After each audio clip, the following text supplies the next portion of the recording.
নমস্কার বন্ধুরা, কেমন আছো তোমরা সবাই? আশা করছি সবাই খুব ভালো আছো। আমিও বেশ ভালো আছি। তোমরা তো সকলেই জানো যে আমি আমার বাবার বাড়ি এসেছি। আর বাবার বাড়ি এসে সেরকম কিছু কিন্তু ভিডিও করাই হয়নি, কারণ এখানে আমাকে সেরকম কিছুই কাজবাজ করতে হয় না। তো ভিডিও কিভাবে করবো আর কি, আমি মানে খাই দাই শুয়ে বসে থাকি এরকম একটা ব্যাপার। তোজোকে সামলায়, ওকে ঘুরতে নিয়ে যায়, ব্যাস এইটুকুই। তো আজকে ভাবলাম চলো একটা ব্লগ করাই যাক, কারণ বাবার বাড়িতে এতদিন রয়েছি যখন, ব্লগ না করলে হবে। তো আজকে শুরু করেছি। তো আমি সকালে ঘুম থেকে উঠে ফ্রেশ হচ্ছিলাম, মা তখন দেখালো যে বাবা মাছ এনেছে, আর মা ওদিকে মুড়ি খাবার করছিল, আর আমি এদিকে বাইরে এসে একটু মানে প্রাকৃতিক পরিবেশ দেখছিলাম যে আজকে মেঘলা ওয়েদার আছে। তারপর দেখলাম না, আজকে বেশ রোদই উঠেছে, আর এখন যা গরম পড়েছে মানে মেঘলা ওয়েদারই এখন সবাই চাইছে, বুঝতেই পারছো। তো এখন দেখো আমি ফ্রেশ হয়ে নিচ্ছি, আর মা এদিকে আর কি মুড়ি খাবার করছিল, আমার সাথে গল্প করছিল। আর আজকে মা সকালবেলাতে কিছু জিনিসপত্র কিনেছে, তো আমাকে সেগুলো দেখিয়েছে, তো ভাবলাম তোমাদেরকে একবার দেখিয়ে দিই। দেখো তোজোর জন্য একটা চেয়ার কিনেছে, কারণ এখানে চেয়ার ছিল না তোজোর, তাই একটা কিনে নিয়েছে। এখনকার ওয়েদার অনুসারে আমার দৈনন্দিন জীবনে একটা জিনিস খুবই জরুরি হয়ে দাঁড়িয়েছে, মানে সেটা পেয়ে আমি খুবই উপকৃত হয়েছি চারিদিক দিয়ে। তো এটা হচ্ছে আগারো প্রিমো ডেস্ক ফ্যান, যেটা আমাকে চারিদিক দিয়ে কিন্তু উপকৃত করেছে এই গরমের মরশুমে। এখন যা গরম পড়েছে, বাইরে বেরোনো তো মানে যাচ্ছেই না, এমনকি যখন কারেন্ট চলে যাচ্ছে তখনও খুব অসুবিধায় পড়েছিলাম, কিন্তু এটা যবে থেকে আমি পারচেস করেছি তবে থেকে সেই সমস্ত সমস্যা কিন্তু আমার দূর হয়ে গেছে। তো এটা হচ্ছে একটা স্ট্যান্ড ফ্যানের মতনই, যেখানে খুশি তোমরা স্ট্যান্ড করে এটাতে হাওয়া নিতে পারো। আর এটা হচ্ছে 3 স্পিড কন্ট্রোলার, যেমন খুশি তোমরা স্পিডে আর কি নিতে পারবে। হ্যাঁ, আগারো প্রিমো ডেস্ক ফ্যান তোমরা কীভাবে ব্যবহার করবে সেটা একটা ছোট বই আর কি দেওয়া আছে। তাছাড়াও এটা ব্যবহার করা খুবই সহজ, একটা বাটন আর কি প্রেস করলেই কিন্তু এটা অন অফ হয়ে যায়।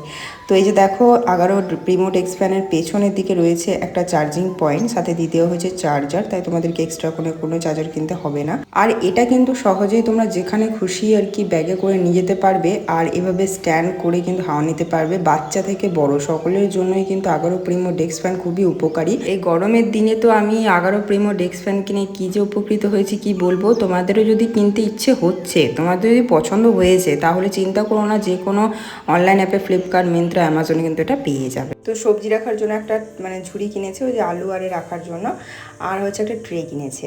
আর আমি মাকে বললাম তুমি চাটা গরম হতে দাও, আমি তো সেরকম গরম চা খাই না। হ্যাঁ, তো আমি নিয়ে নেবো তাই বললাম, কারণ মায়ের এক্সট্রা কাজ আছে। আর মা কালকে আমের আচার করেছে, টাটকা খেতে ভালো লাগে না, একটু মানে রোদে দিলে তারপরে ভালো লাগে। তো এই যে দেখো আম কত পচে গেছে, তো সেগুলি আর কি আলাদা করে দিচ্ছিলাম। তারপরে আমি চা নিয়ে নিচ্ছি আর কি, আমি খাবো বলে। হ্যাঁ, সবাই আর কি চাটা খেয়ে নিয়েছে, আমি আর ভাই দেরি করে ঘুম থেকে উঠি, যার জন্য কিন্তু আমরা চাটা আর কি দেরি করেই খাই। তারপর মুড়িটাও দেরি করে খাই, ভাতও দেরি করে খাই, সবই দেরি। হ্যাঁ, তো এই যে দেখো আমি এখন খাচ্ছি, আমার ছেলে এখনও ঘুমাচ্ছে। আজকে যদিও বা তাড়াতাড়ি ঘুম থেকে উঠেছিলাম, তেমন কিছু একটা দেরি করিনি। ওই রাতে যখন ভিডিও এডিট করতে আমার দেরি হয়ে যায় না, তখন আর কি ঘুম থেকে উঠতে আর কি লেট হয়। যদিও এখানে বাবার বাড়ি ধর একদম নিশ্চিন্ত থাকি, তো অত আমার ঘুম থেকে ওটা তাড়া থাকে না, কারণ আমি তো সেরকম কিছুই কাজই করি না, সব মাই করে। তো আমার অত তাড়াহুড়ো করার কোনো দরকার নেই, তাই আমি পড়ে পড়ে ঘুমাই আর কি, ঠিক আছে। তো এই যে দেখো ছেলেকে আমি বলছি দেখ তোর জন্য চেয়ার কিনেছে, ও তো কোনো মতে দেখছেই না, কারণ ঘুমের ঘুরে আছে। হ্যাঁ, আর এত ছোট চেয়ার দেখে পরে কিন্তু অনেকটাই খুশি হয়ে গেছিলো। তো আমি এখন ওকে ঘুম থেকে ওঠাতে এসেছি, কারণ এখন 9টা বাজছে। এখন যদি ওকে ঘুম থেকে না ওঠায় তাহলে কি আর হবে? আর আমার চোখের কী অবস্থা হয়েছে, আর আঙুলের কী অবস্থা হয়েছে দেখো, আঙুলে আমার নখ কুনে হয়েছে, যার কারণে আমার আঙুলটা ফুলে গেছে। তো তোজোকে খাইয়ে দাইয়ে ওকে রেডি করে দিয়েছিলাম।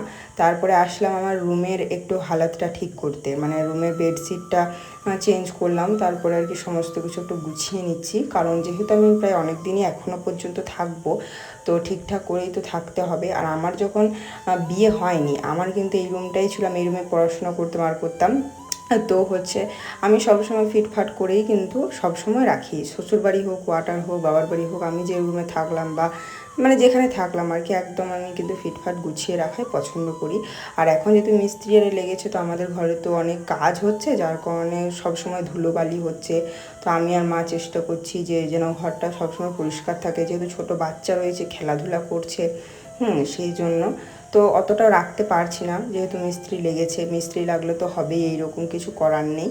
তো এইদিকে দুপুরে রান্না হচ্ছিল। সকালে দেখালাম মাছ এনেছে, পটলের তরকারি হবে, তবে মাছের টক, আলু সেদ্ধ, ডাল, হ্যাঁ ডিম হবে তোদের জন্য। আর আমগুলো ছুটে রেখেছে, ওগুলো আরও আমের আচার করবে, মানে অনেক আচার। এখন আমের সিজন, এখন সবাই আচার করে রাখবে, পরে কিন্তু এগুলো খেতে খুবই ভালো লাগে।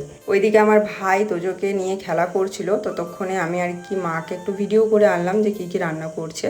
তারপরে আবার এসেছি রুমে, মানে রুমটা গোছাতে একটু লেট হবে, যেহেতু বিছানাটা গুছিয়ে আমি চলে গেছিলাম বাইরে, একটু বসেছিলাম।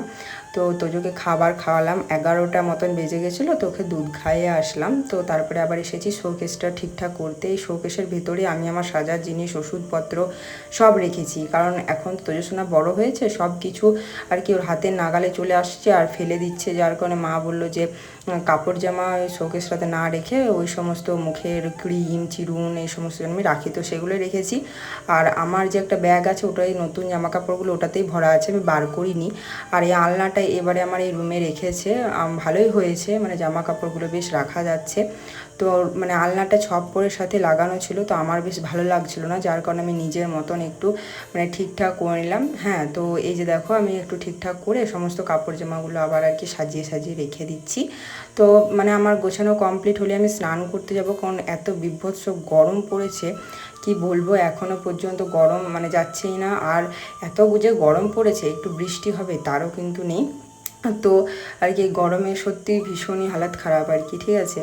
তো আর কি দেখো আমি এই যে আলনাটা এখন গুছিয়ে নিচ্ছি, আর প্রায় অনেকগুলো কাপড় জামাই কিন্তু এবারে আমি বাবার বাড়ি নিয়ে এসেছি, কারণ বেশ অনেক দিনই কিন্তু আমি থাকবো। কারণ আমি কোয়ার্টারে যাব কি যাব না তার কোনো এখনও পর্যন্ত ঠিক নেই, কিন্তু যদিও বা আমি কোয়ার্টারে চলেও যাই, তবেও আমি মানে এত বেশি আর থাকতে পারবো না, কারণ তোমার দাদাভাই আসবে। হ্যাঁ, কবে আসবে সেটা আমি বলতে পারছি না, তবে ধরো ও আসবে তখন তো আমি চলে যাব, যদি যাওয়ার হয় তখন ও আসবে, তখনই তো যাব। এবারে তখন আর তো বেশি দিন থাকা হবে না, তাই অফ টাইমে আমি আর কি থেকে নিচ্ছি, ঠিক আছে। আর এই দেখো আমার কিন্তু রুমটা গোছানো হয়ে গেল তোমাদের সাথে গল্প করতে করতে। তো এখন আমি ঝাড়ু দিয়ে নিলাম। আর এই যে বড় একটা দেখছো পার্সেল, তো এটা আমার এসেছে, এটা কি পার্সেল তোমাদের সাথে কিন্তু আমি পরে শেয়ার করব, ঠিক আছে, যে এটাতে কী রয়েছে। এটা তোমার দাদাভাই পাঠিয়েছে, এখানে আমি রিসিভ করেছি, ও পাঠিয়েছিল আমার শ্বশুরবাড়ি মানে ঠিকানায় ওইখানে। তো এটা ছিল ওপেন বক্স ডেলিভারি, আর আমাকে দেখে নিতে বলেছো, তো আমি তো চলে এসেছি বাবার বাড়ি, তো সেই জন্য আর কি মানে এই অ্যাড্রেসে আসতে বললাম লোকটাকে ফোন করে, তো আমাকেই দিয়ে গেছে। তো এখন আমার ঘরটার গোছানো হয়ে গেছিলো, তারপর স্নান টান করলাম, তো ওকে স্নান করিয়েছি, ওকে খাইয়েছি, তারপর আমি খেতে বসেছি। ছেলে না খেলে কিন্তু আমি খাই না। তো এই যে দেখো আমি আর কি এখন খেতে বসেছি, ওদিকে মা পটলের তরকারি করেছে, আমি যদিও পটলের তরকারি খাই না, ঠিক আছে। তো এক্সট্রা আমি যা ছিল সেগুলো দিয়ে খেয়েছি। হ্যাঁ, তোজো সোনা আমার তরকারি ছাড়া তো সেভাবে খায় না, ওর জন্য যেখানেই থাকো না কেন তরকারি করতে, আগে ছোটো ছিল যা হতো মুখে ঠুসে দিতাম, কিন্তু এখন যেটা হয় না, কারণ বড় হয়ে গেছে। খাওয়া দাওয়া করে আর কি রেস্ট করেছিলাম, তারপর কিছু আমি ভিডিও বানিয়েছিলাম। তো তারপর তোজো সোনা দেখলাম ঘুম থেকে উঠে পড়েছে, ওকে দুধ খাইয়ে দাইয়ে নিয়ে চলে এসেছিলাম ঘুরতে। রোজ বিকেলে আমি ভাই কিংবা ভাই যদি ক্রিকেট খেলতে চাই, আমি একাও কিন্তু ওকে ঘুরতে নিয়ে আসি, যাতে ওর মনটা একটু ফ্রি হয়। তো আজকের ভিডিওটা আমি এখানেই শেষ করছি। ভিডিওটা কেমন লাগলো অবশ্যই কিন্তু কমেন্ট করে জানাবে, আর নেক্সট নতুন ভিডিও নিয়ে আসছি তোমাদের জন্য। তো চলো টাটা, বাই বাই, সবাই ভালো।